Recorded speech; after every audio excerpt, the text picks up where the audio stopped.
Et oui, bienvenue dans En toute franchise, l'émission politique dominicale de LCI avec Le Parisien. Bonjour Olivier Faure. Bonjour Elisabeth Paradis-Chaud. Ravi de vous recevoir. Vous êtes premier secrétaire du Parti Socialiste. Censure ou pas, à nouveau, le sort du gouvernement, le cornu, en l'occurrence, là, est entre vos mains. Jusqu'où ira votre volonté, Olivier Faure, de trouver un compromis sur le budget? Faute de quoi, vos efforts pour suspendre la réforme des retraites auront été vains et la dissolution plus probable que jamais. Pour vous interroger ce matin, Arlette Chabot. Bonjour Arlette, éditorialiste. Bonjour Olivier Faure. À LCI. Bonjour. Olivier Beaumont, bonjour, chef adjoint du service politique du Parisien.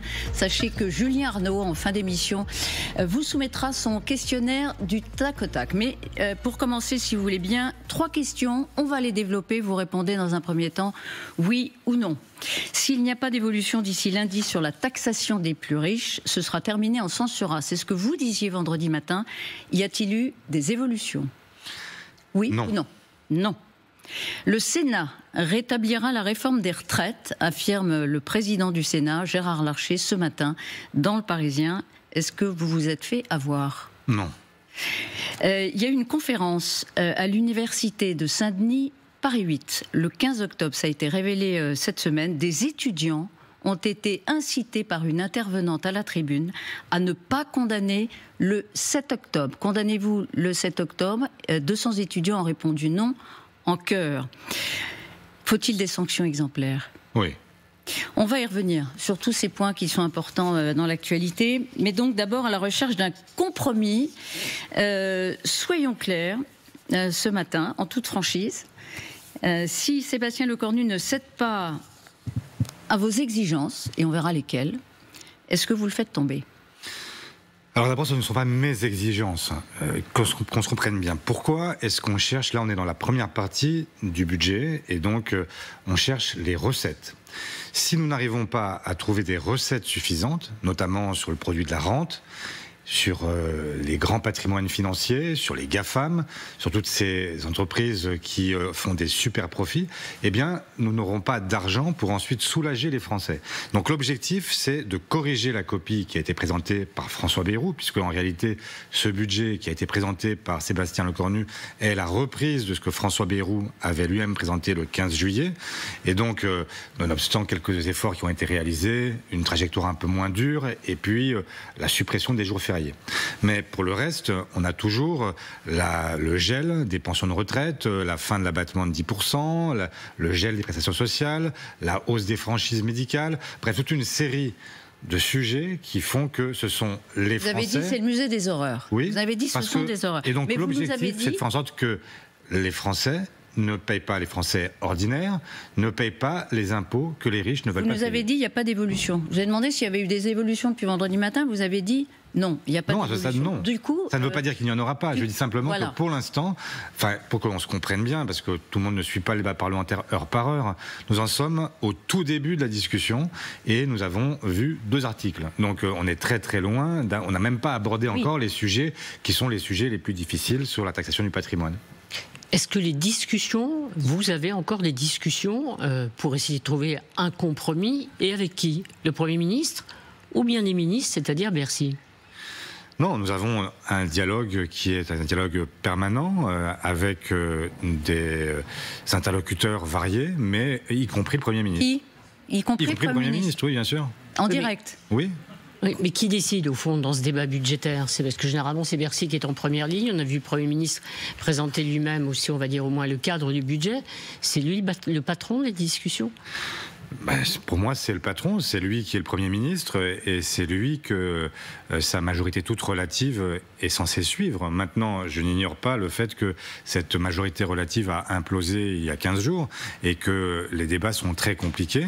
Mais Boris Vallaud a été aussi discuté cette semaine avec d'abord les patrons des groupes de gauche, écologistes et communistes, qui sont venus dialoguer avec lui, avec les groupes de droite, pour essayer de trouver les voies de passage partage éventuels. Pour l'instant, ils ne les ont pas trouvés, mais en tout cas, cette discussion existe et il est normal dans un Parlement où il n'y a aucune majorité absolue que tout le monde se parle. Ce serait même l'inverse qui serait inquiétant. Oui.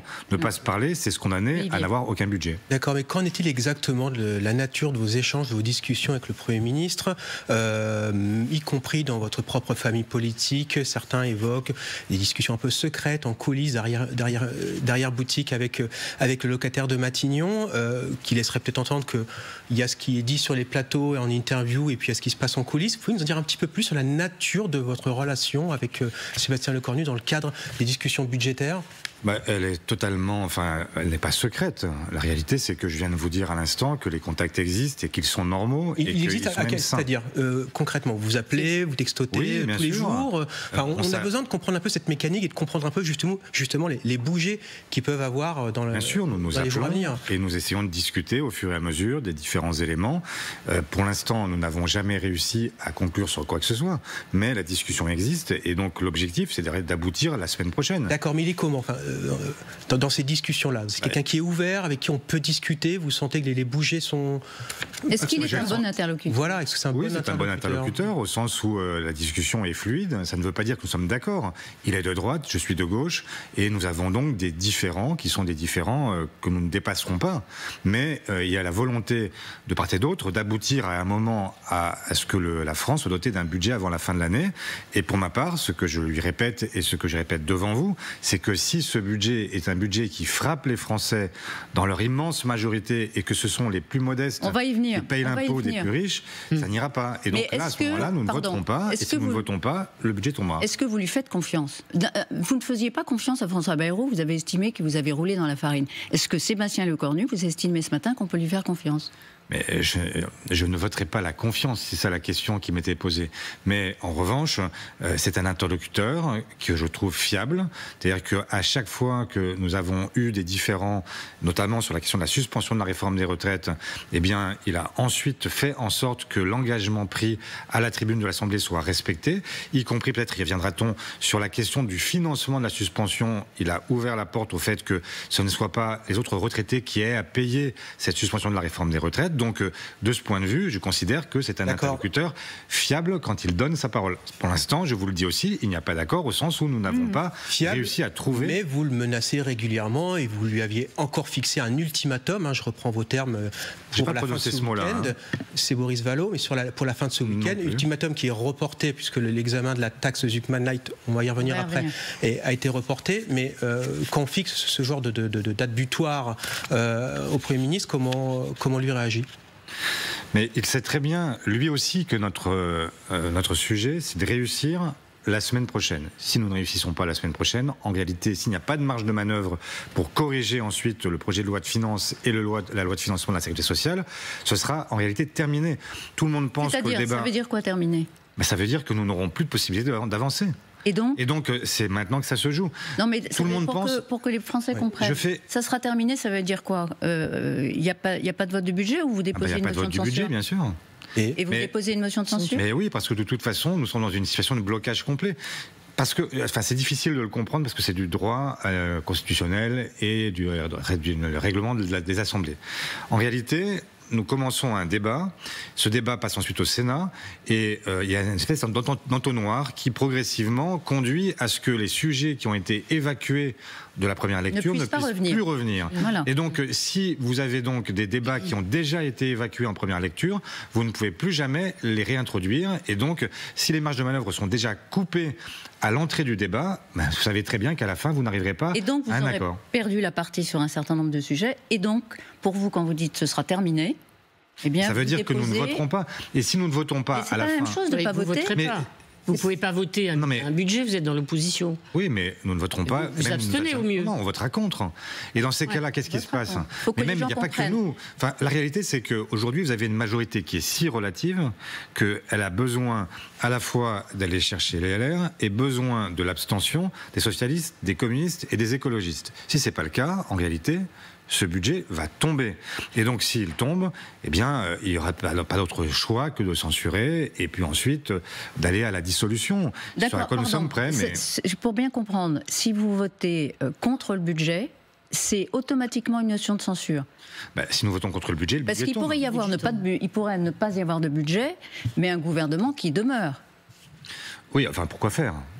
Pardon, mais enfin, si c'est un gouvernement sans budget, et si c'est pour qu'on procède avec une loi spéciale qui nous impose tout ce que nous avons refusé, nous ne pouvons pas l'accepter. Donc c'est la raison pour laquelle nous irons vers la censure à ce moment-là. Mais c'est pas la même crise, effectivement, parce qu'un budget, le gouvernement peut toujours s'en sortir, des lois spéciales, ordonnances, mais dissolution, on va en parler, censure égale dissolution.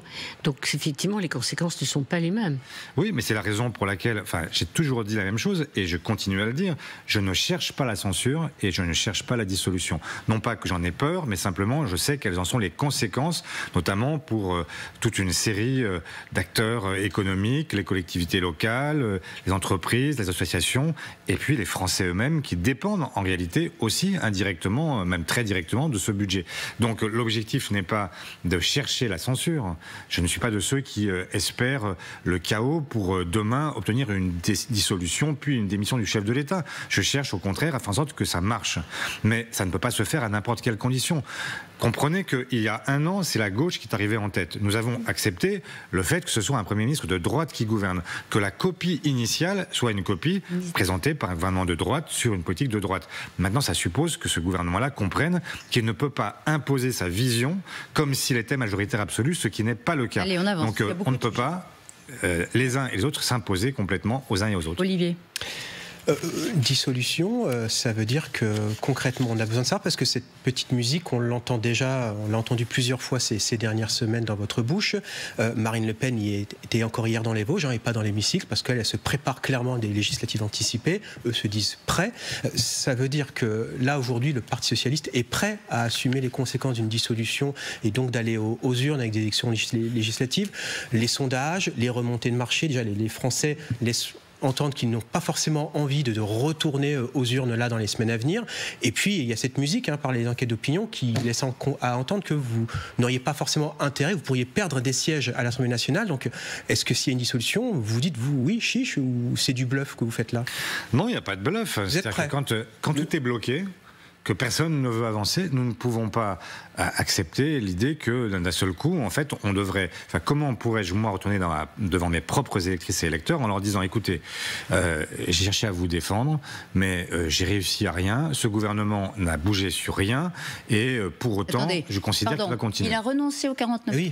Il a suspendu la réforme des retraites, il vous a entendu sur la procédure de lettre rectificative qui assure que la suspension sera bien dans la copie initiale. Par exemple, l'exit tax, je crois, c'est une taxe pour les exilés fiscaux, a été votée en... Le prolongement de la contribution différentielle sur les revenus aussi. La contribution exceptionnelle, vous avez raison, a été prolongée. Vous ne pouvez pas dire que vous n'avez rien obtenu.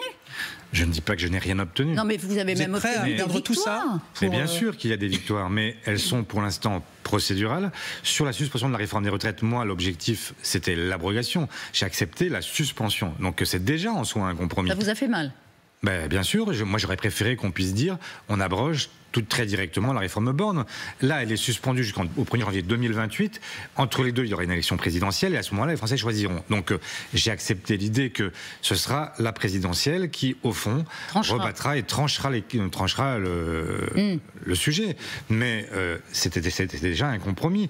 Alors qu'il existe une majorité à l'Assemblée pour abroger la réforme des retraites. Donc là aussi, il faut comprendre qu'on est à chaque fois dans un entre-deux où on accepte nous-mêmes de faire des pas vers la majorité relative. Vous avez fait tomber un totem macroniste quand même. Oui, mais je ne dis pas que nous n'avons rien obtenu. Je suis bien conscient du fait qu'en face, pour eux, c'est très douloureux. Vous avez parlé tout à l'heure de Gérard Larcher qui veut déjà rétablir la réforme dans son intégralité.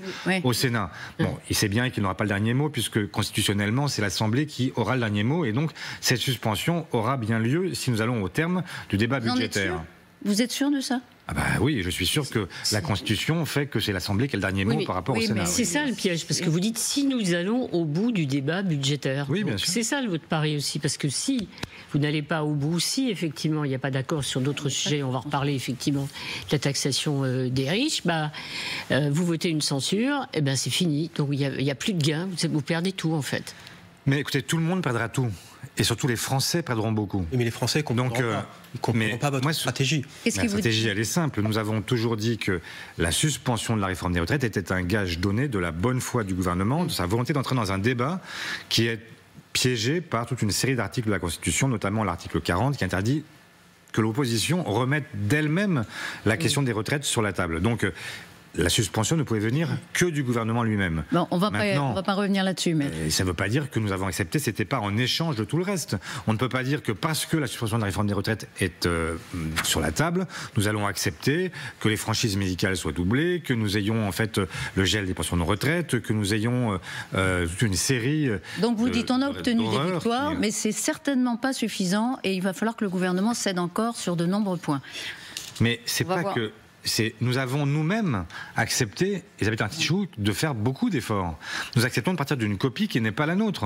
Et donc, ça n'est pas anormal que la gauche dise il y a des conditions à cela. Ce n'est pas, en fait, c'est pas un chantage. Nous ne pourrons pas nous-mêmes nous abstenir sur un projet de budget qui reviendrait sur des éléments essentiels de la vie quotidienne des Français. Ça ne peut pas être non plus un budget socialiste, Olivier Faure. Mais vous en avez conscience. Mais j'en ai conscience. Mais enfin, si vous pensez que quand on aura simplement retiré toutes les horreurs de ce budget, ce sera un budget socialiste, vous vous trompez. Si nous étions, nous, aujourd'hui au pouvoir, la taxe Zuckman permettrait de trouver 15 milliards d'euros supplémentaires, de faire en sorte que nous puissions, là, relancer à la fois toute une série d'opérations, donc les Odyssées industrielles, faire en sorte que nous puissions abroger la réforme des retraites, que nous puissions... C'est important, voilà, c'est important parce que ça se joue là-dessus. Oui, parce qu'on a l'impression, alors, tout s'est joué sur les retraites, suspension ou pas. Chapitre 2, la taxe Zuckman.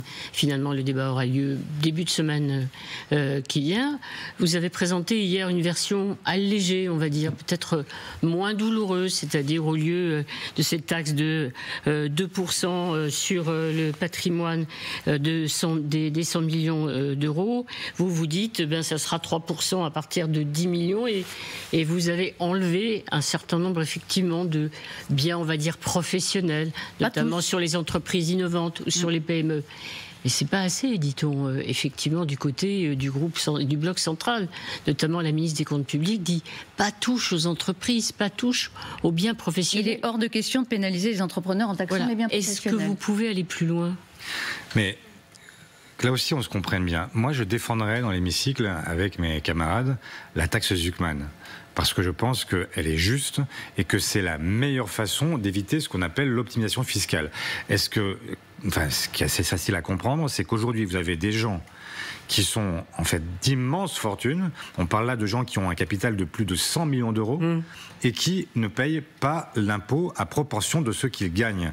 Et donc, il y a là un problème majeur, c'est que comment voulez-vous demander à des gens qui ont déjà tant de mal à finir leur fin de mois, vous avez quand même ce chiffre astronomique avec 10 millions de Français dans l'Hexagone qui sont sous le seuil de pauvreté, 12 millions avec nos outre-mer. Et donc là, on a 12 millions de personnes à qui on dit on va geler vos prestations sociales, vos allocations familiales, votre RSA, on va geler vos pensions de retraite, etc. À cela, on arrive à dire ça va être douloureux pour vous, mais c'est normal, c'est pour la préservation du pays. Et pendant ce temps-là, on dit vous qui avez un capital qui est gigantesque, on ne va pas toucher un seul de vos cheveux. Vous avez gagné cette bataille dans l'opinion. Les Français sont majoritairement favorables à une taxe Zuckman. La question, c'est laquelle ?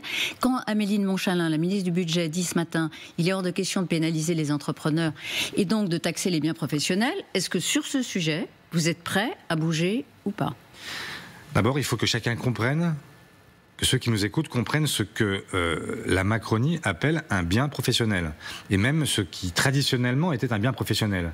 Votre yacht, pas le vôtre, j'imagine que vous n'en avez pas. Mais en fait, si vous étiez milliardaire et que vous aviez un yacht, vous ne l'auriez pas acheté avec vos deniers, vous l'auriez acheté avec votre société. Et donc, ça n'est pas à vous, c'est à la société. Vous auriez peut-être un hôtel particulier, un jet, et tout ça ne vous a pas... Faire sortir ce type de biens déjà, de la partie bien professionnelle... ça ne peut pas être considéré comme des biens professionnels. Ensuite, vous avez un portefeuille d'actions qui est un portefeuille d'actions qui vous rapporte de l'argent tous les ans, et parce que cet argent-là ne dort sort pas. En fait, on fait comme si cet argent était un argent qui était dans un bas de laine et que personne n'y touchait. C'est pas vrai. C'est un argent qui est placé et c'est un argent qui rapporte. Et donc, c'est en réalité aussi normal de considérer que cet argent-là doit être taxé et que nous puissions faire en sorte de considérer ce qu'est l'ensemble de la fortune de Bernard Arnault, parce qu'on parle beaucoup de lui, mais de tous les autres. S'il n'y a pas la mention de Bernard Arnault dans une émission avec vous, mais c'est pas ça, c'est simplement parce qu'il faut se faire comprendre. Quand vous avez des gens qui gagnent en une journée 19 milliards de dollars, il faut comprendre qu'il y a des gens il faudrait combien de milliers de vies pour qu'ils arrivent à toucher ce que cet homme-là touche en une journée. Alors, je sais bien, vous allez me dire, les cours de bourse, ça fluctue, parfois ça monte, parfois ça baisse. Oui, parfois ça monte, parfois ça baisse. En réalité, il y a quand même une tendance depuis 20 ou 30 ans qui est à la hausse. Vous n'avez pas répondu à la question, Olivier Faure. Est-ce que vous pouvez réfléchir pendant la pause à la réponse à cette question? À tout de suite.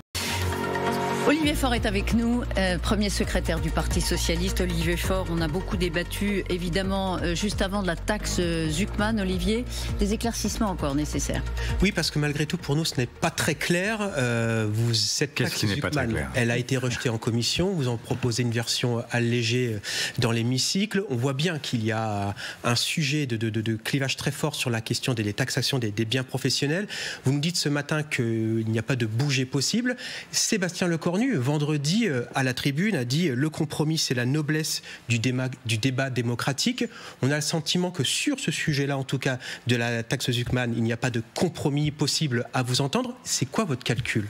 Sachant que, si on sort, nos calculettes, vous n'avez pas de majorité sur ce point précis. Mais nous verrons bien.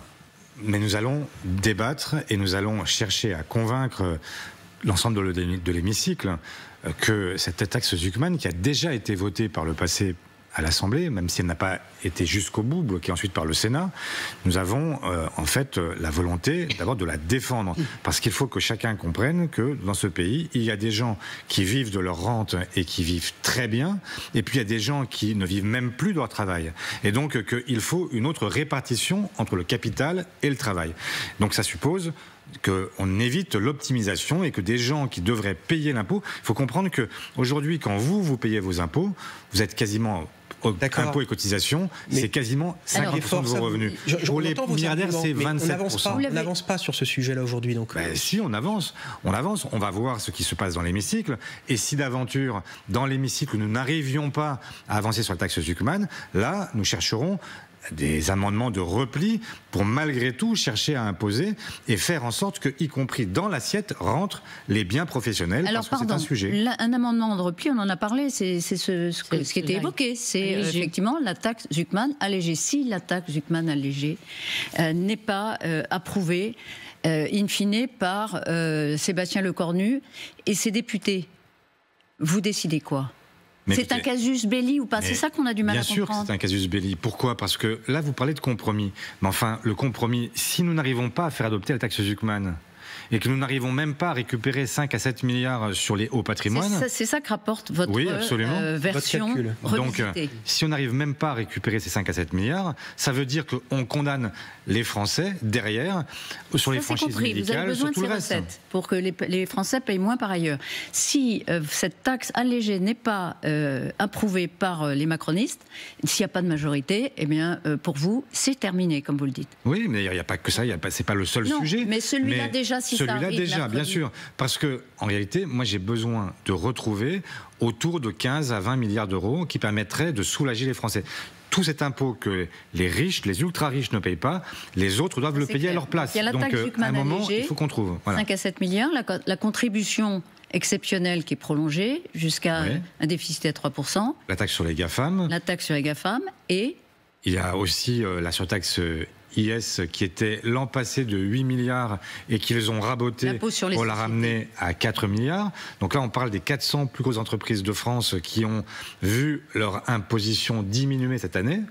Et c'est aussi le cas pour la taxe armateur, puisque vous savez qu'il y a une grosse niche fiscale qui protège uniquement les armateurs et elle rapportait 1 milliard l'an passé. Elle a été supprimée cette année. Le compte est bon. Donc là-dessus, on doit aussi la rétablir pour pouvoir faire en sorte qu'on n'ait pas... Parce que bizarrement, dans le projet de budget initial, les ultra-riches, les grandes entreprises, etc., payent moins cette année qu'ils ne payaient l'an passé, et les Français, eux, par contre, se voient astreints à trop d'horreur. La première étape, c'est la taxe Zuckman revisitée. S'il n'y a pas ça, vous dites, c'est pas la peine de continuer. Et après, la taxe effectivement, si même la taxe Zuckman revisitée, comme vous dites, qui introduit malgré tout les biens professionnels dans l'assiette, eh bien, était rejetée. Je ne vois pas très bien comment nous pourrions trouver ce rendement dont nous avons besoin pour épargner les classes populaires et la classe moyenne. Vous pensez que du côté du bloc central, on évoquait tout à l'heure ça, encore une fois, le blocage sur les biens professionnels, ils peuvent bouger, ils sont prêts à bouger. Les Républicains ne vont pas accepter cette taxe Zuckman en version allégée. Le Rassemblement national... Mais Arlette Chabot, vous allez faire l'énumération de tous ceux qui sont contre, mais vous voulez que je vous énumère tout ce contre quoi je suis, moi, dans leur projet de budget, dans la politique qu'ils conduisent, etc. Les efforts, on les fait tous.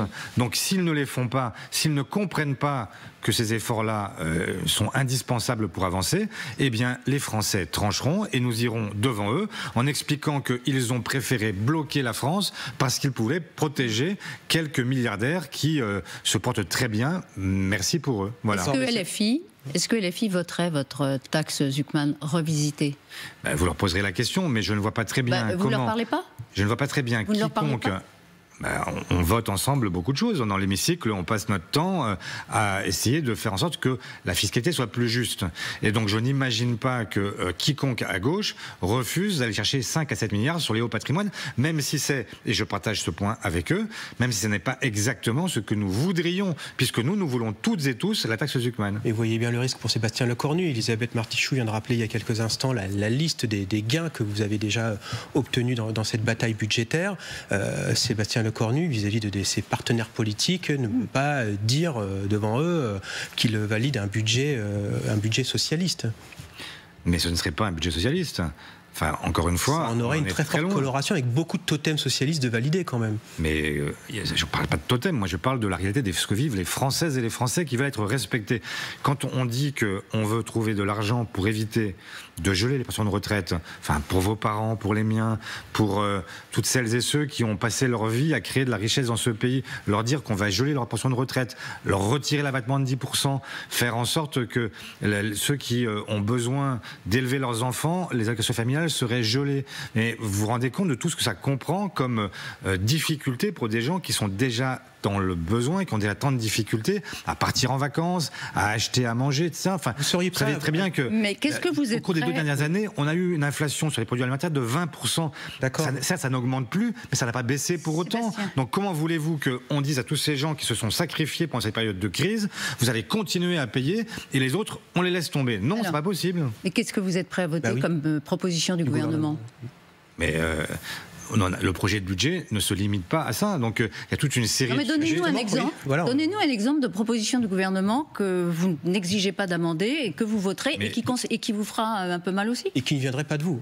Qui ne viendrait pas de vous. Enfin, vous vous rendez compte qu'on accepte que ce soit un gouvernement de droite qui soit aujourd'hui aux commandes, qui ne procède pas uniquement d'ailleurs par la voie parlementaire, qui procède aussi par la voie réglementaire, donc le gouvernement seul prend des décisions sans avoir besoin d'en référer au Parlement. Et tous les jours, nous sommes obligés d'assumer en fait leur politique. Et donc, ça n'est pas discutable le fait que nous sommes aujourd'hui nous-mêmes prêts à des compromis. Nous l'avons déjà montré par le passé. Nous avons à la fois censuré Michel Barnier et François Bayrou, mais nous avons aussi parfois refusé de censurer à la fois François Bayrou dans un premier temps, puis Sébastien Lecornu. S'il y a une dissolution, et vous dites on ne craint pas les dissolutions, pas de crainte de retour devant les Français, mais à votre avis, ça sera automatique si le gouvernement est censuré, ou est-ce que vous demanderez à nouveau, et là on connaît le processus, et monsieur, vous direz à Emmanuel Macron, c'est enfin notre tour, essayez un Premier ministre de gauche, ou bien vous pensez que là, il n'y aura pas d'autre solution que de retourner devant les Français? C'est le président de la République seul qui en prendra la décision. Mais je crois avoir compris, quand il s'exprimait de Charles Melcher, que censure était égale à dissolution. On ne peut pas être plus clair, c'est ce qu'il a dit.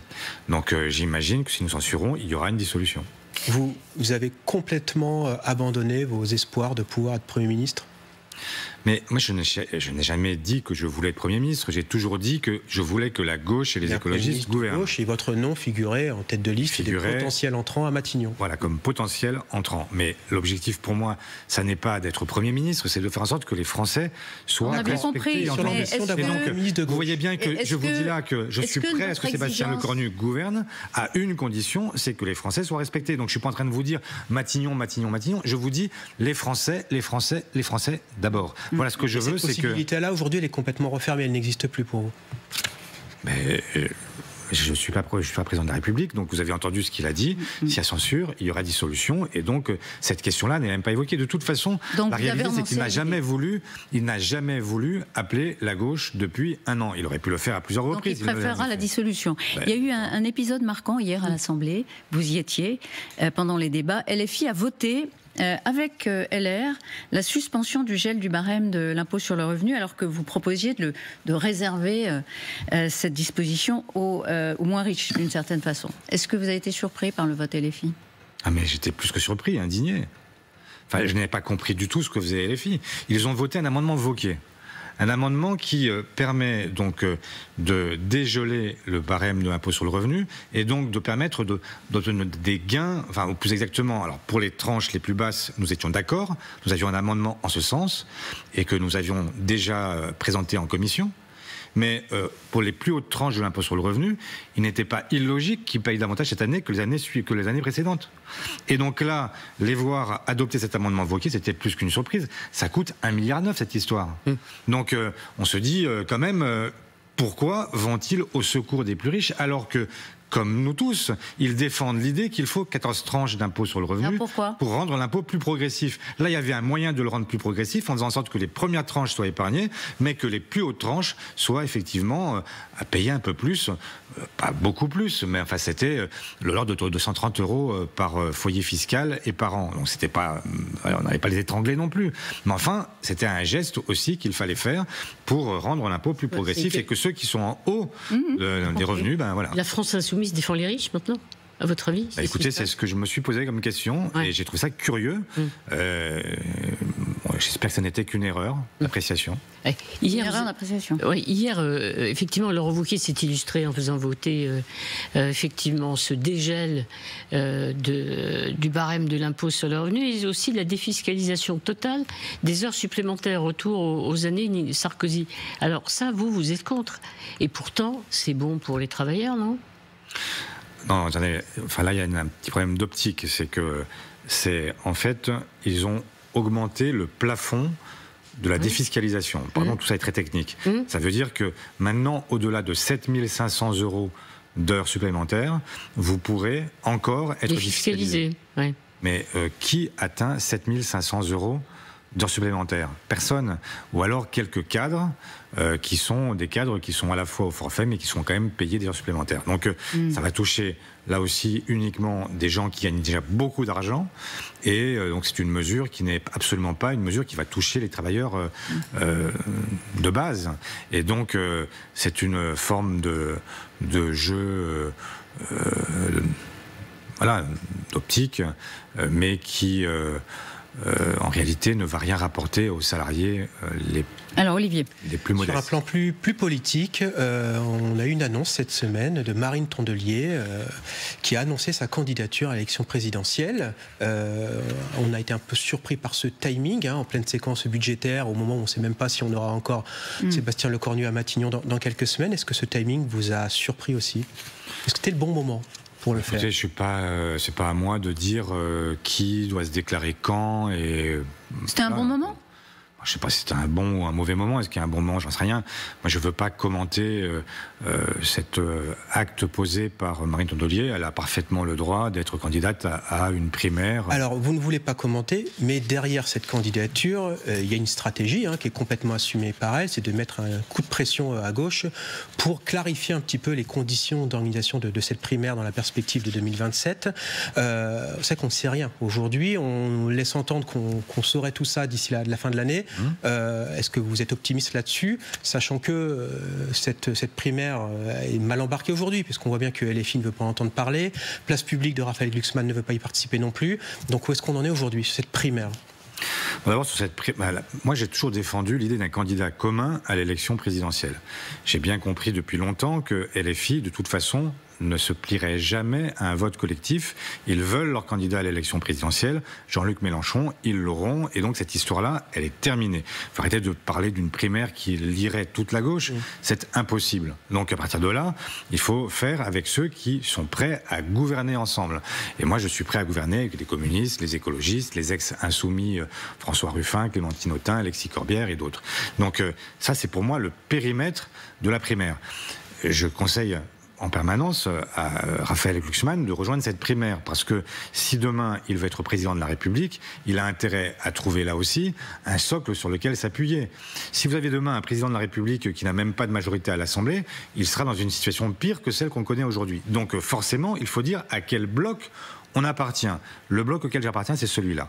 Et donc pour moi, j'avais dit de Ruffin à Glucksmann, il y a là un espace dans lequel je me reconnais avec des gens très différents, mais avec lesquels il est possible de travailler et qui ont envie de travailler ensemble. C'est quoi le bon timing? Elle doit avoir lieu quand, cette primaire? Elle doit avoir lieu. Ça va venir très vite. On a les municipales en mars et après on va être directement projeté sur l'automne 2026, très bien. Mais franchement, si je reviens, un mot sur la dissolution. Vous imaginez des législatives avant Noël? Malheureusement, tout est possible. C'est possible, ça? Mais Arlette Chabot, encore une fois, ne faites pas comme si vous déposez une motion de censure... Mais ne faites pas comme si je le souhaitais. Ah non, mais j'ai pas dit que vous le souhaitiez. Je dis, mais quand même, vous imaginez des Français qui, au lieu de faire les cadeaux de Noël, iront dans les bureaux de vote, quoi. Ah mais c'est un vrai sujet, bien sûr. Non mais c'est la raison pour laquelle je vous dis, à la fin de cette semaine, nous saurons si nous allons à la dissolution ou pas. Et donc, si nous y allons, ce sera entre 20 et 40 jours, puisque la Constitution fixe un délai après la dissolution pour passer aux urnes. Donc, nous sommes le 23 ou 24. Nous sommes le 26. 26, oui, j'ai perdu le sens du temps. Nous sommes le 26, donc à la fin du mois, on sera donc à la fin octobre, et donc on peut considérer que dans le mois de novembre, il y aura l'élection législative. Dans le fond, entre un accord qui fait mal avec le bloc central, mais qui assure un budget et une forme de stabilité, dont Laurent Baumel disait ici même d'ailleurs, député socialiste, que c'est ce que demandaient les Français, et une dissolution qui risque de porter le RN au pouvoir, dans le fond, vous n'avez pas choisi. Vous êtes entre les deux, vous êtes indécis, Olivier Faure. Mais non, mais jamais je n'ai... je ne souhaite pas évidemment l'arrivée du RN au pouvoir, et je ne crois pas que le RN arriverait au pouvoir dans le. Vous pourriez tout faire pour éviter l'arrivée du RN au pouvoir. Non, mais en assurant la stabilité du gouvernement, avec des conditions que vous avez déjà obtenues. Vous ne pouvez pas me demander à moi de devenir macroniste pour éviter une dissolution. Donc je ne deviendrai pas macroniste, je ne passerai pas le Rubicon et je ne cherche pas un accord de gouvernement avec Sébastien Lecornu, sinon nous aurions fait un gouvernement en commun. Avec lui. Je discute, ça ne veut pas dire que je suis sur la base d'un accord global qui serait un accord de gouvernement. Je ne veux pas gouverner avec lui. Je suis dans l'opposition, il est dans la majorité très relative. Et donc nous avons là une discussion normale, puisque de toute façon nos institutions sont bloquées s'il n'y a pas à un moment une discussion qui s'organise entre des forces opposées. Mais nous sommes des forces opposées. Donc nous n'allons pas d'un seul coup faire croire que nous sommes d'accord sur tous les sujets. Ça n'est pas le cas. Moi, je ne suis pas d'accord avec le gel des pensions. Je ne suis pas d'accord avec le gel des prestations sociales. Vous nous l'avez dit plusieurs fois. Voilà, je l'ai dit plusieurs fois, mais je le répète parce que il faut que tout le monde comprenne que mon but ultime, il est là. C'est pas d'aller... Moi, je n'ai aucun plaisir. Pas de trahir la gauche. Non, mais je n'ai aucun plaisir sadique à aller taxer les riches. Je ne rêve pas tous les soirs. Il y a des gens très riches, très bien, tant mieux pour eux. Je n'ai pas de yacht, je n'en veux pas. Je ne veux pas de Rolls-Royce, je ne veux pas de ça m'intéresse pas. Donc ça n'est pas mon problème. Mon problème, c'est que je voudrais que tout le monde puisse vivre dignement dans ce pays. Ce qui n'est pas le cas aujourd'hui. Et donc je ne voudrais pas que ceux qui vivent déjà tellement difficilement vivent encore plus difficilement demain. C'est ça le but de guerre. Julien Arnaud nous rejoint. Et pendant qu'il nous rejoint, une question grave. Il s'est passé une scène impensable à Paris 8, le 15 octobre. Une intervenante à une manifestation organisée par une association étudiante de cette université a fait acclamer le 7 octobre. Faut-il condamner 200 étudiants Faut-il condamner le 7 octobre? 200 étudiants ont répondu en chœur non. Il y a une vidéo qui l'atteste. On est frappé par la passivité de la classe politique face à cette ignominie. Vous l'avez dénoncé ou pas? Écoutez, vous le savez mieux que quiconque, j'ai découvert cette histoire avant qu'on prenne l'antenne. Quand je vous ai posé la question. Donc je ne la connaissais pas. Et donc je vais vous répondre très directement, c'est une horreur. Ça n'est pas possible de ne pas condamner un acte terroriste qui a quand même fait près de, alors je ne sais plus, mais c'est 1200 victimes. 1200 victimes et 250 personnes kidnappées. Mais est-ce que les directeurs d'université qui sont autonomes, à votre avis, pour certains, peuvent subir des pressions, être amenés peut-être malheureusement à une forme de clientélisme à l'égard de certains groupes de pression? Écoutez, je n'en sais rien, je ne connais rien de cette histoire, mais ce que je sais, c'est que je la condamne la plus fermement du monde. On ne peut pas mettre d'un seul... Enfin, moi, j'ai essayé, dans cette histoire, qui est une histoire dramatique, de faire en sorte d'être toujours dans la position qui est la position de la France depuis François Mitterrand. Nous ne sommes ni palestiniens ni israéliens.